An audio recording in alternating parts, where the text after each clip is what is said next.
Hi, I'm Ken Oakes with Oakes Daylilies. It's been a couple months since our bloom season here in Tennessee, and we always get a lot of questions about what to do after bloom season as far as tidying up your daylily beds. So we shot a video about that, and we're just going to show you that video again because it's got a lot of good information in it. So here we go. Okay, so it's mid-August when we're shooting this video. And so daylilies here in East Tennessee bloomed a couple months ago. Mid-June to mid-July is the typical bloom season in our area. So this is a couple months, after they bloomed. And this is what daylilies look like in our area in mid-August. So if you see here on some of the leaves, they've got yellow tips and, maybe some yellow and brown on there. And this is normal. This is just what they look like. These leaves here, they've been growing for several months here in the garden. So that's just, what happens to them over time. So this is normal, nothing to worry about. This is the way they look this time of year.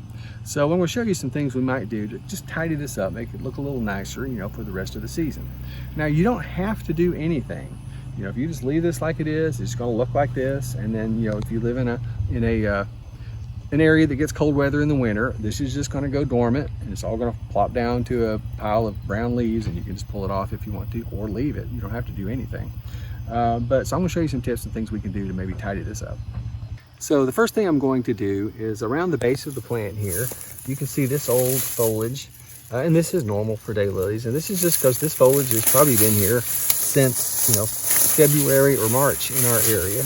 And it just pulls right away just like that. So real easy to pull away. And that just kind of cleans it up around the base, so that's just a real simple thing you can do just to start making them look a little bit tidier.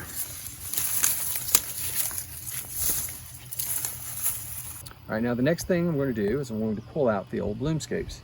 And I say pull out because most of the time, not always, but they'll just pull out just like this, right?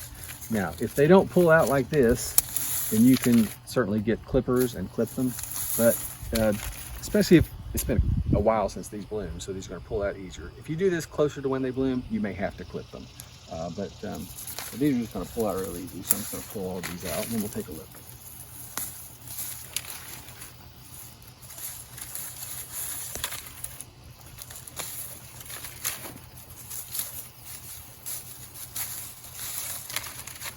All right, so now that I've pulled the foliage around from the base and I've pulled out the scapes, I'm just going to evaluate here.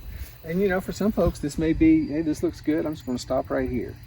Now, what I would probably do on this is I'd probably go ahead and trim this off, prune it about, I normally do it about this tall, 6-8 inches or something.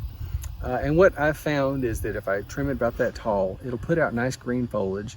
And if you keep it well watered, within just a few weeks, it'll put out, like I said, nice green foliage that'll last on until frost in our area. So just a reminder, tidying is just a personal preference. It's whatever you like. You may like the look with the scapes on it, which is fine. Or you may want to just stop right here. You may want to go ahead and trim it off like I mentioned. I would say one good thing about, tidying it up like this is you can see, makes it easier to see at least, how many plants you've got in here, which this is a really old clump, so it's got a lot of plants. So you may look at it and be like, okay, well, this has got enough that I feel like I want to divide this. I've got a spot where I'm going to dig it up and divide it and put some somewhere else. Or maybe if you noticed it not blooming as well this year, sometimes they will need to be divided. This one has bloomed fine just in a giant clump like this, so I'm not going to divide it. But, it's one good thing about tidying it, you can see how many plants are there. All right, so now that I've pulled the foliage around from the base and I've pulled out the bloomscapes, I'm just going to evaluate. And you may be happy with this. This may be fine. You like the looks of this, and you can leave it right here. I'm going to go ahead and trim this off. And typically I will do this about 6 inches tall or so, right? And this is kind of personal preference. I've seen some folks like to do it taller, and I've seen some folks do it shorter, but I'm going to stop about right here, right? And I'm just going to start here with clippers, right? So I'm just cutting this off. Just grab a handful like that. And then I'm just going to, continue, do the whole clump like this, right? All right, so here it is after I've trimmed it off. I think it looks good. And then, like I mentioned, this should put out nice, fresh-looking foliage over the next few weeks. Be sure and keep it good in water. That's going to be helpful to get it to grow foliage quicker.